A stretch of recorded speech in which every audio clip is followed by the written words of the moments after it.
Hi, this is Mrs. Olson, and I'm reading the episode called Scylla and Charybdis from the Odyssey, and this begins on page 978 in our textbook.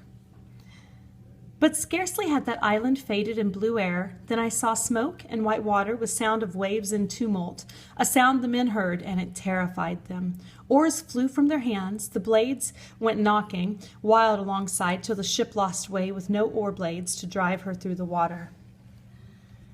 Well, I walked up and down from bow to stern, trying to put heart into them, standing over every oarsman, saying gently, "Friends, have we never been in danger before this? More fearsome is it now than when the Cyclops penned us in his cave? What power he had! Did I not keep my nerve and use my wits to find a way out for us?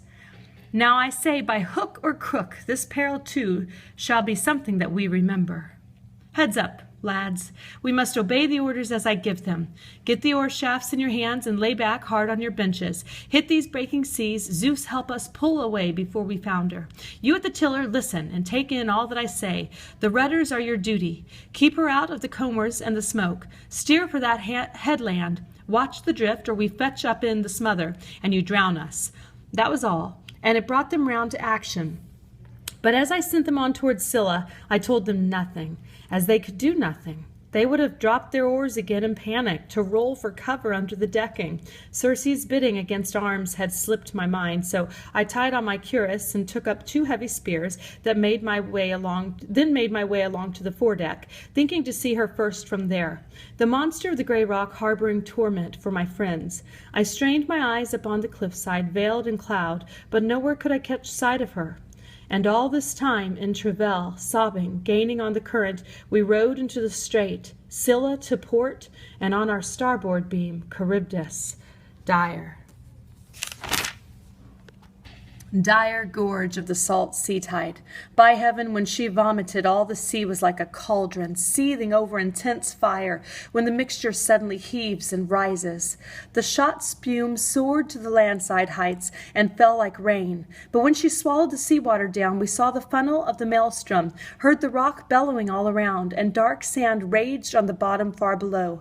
My men all blanched against the gloom, our eyes were fixed upon the yawning mouth in fear of being devoured. Then Scylla made her strike, whisking 6 of my best men from the ship. I happened to glance aft at ship and oarsmen, and caught sight of their arms and legs dangling high overhead. Voices came down to me in anguish, calling my name for the last time. A man surf-casting on a point of rock for bass or mackerel, whipping his long rod to drop the sinker and the bait far out, will hook a fish and rip it from the surface to dangle wriggling through the air. So these were borne aloft in spasms toward the cliff. She ate them as they shrieked there in her den in the dire grapple, reaching still for me, and deathly pity ran me through at that sight, for the worst I ever suffered, questing the passes of the strange sea.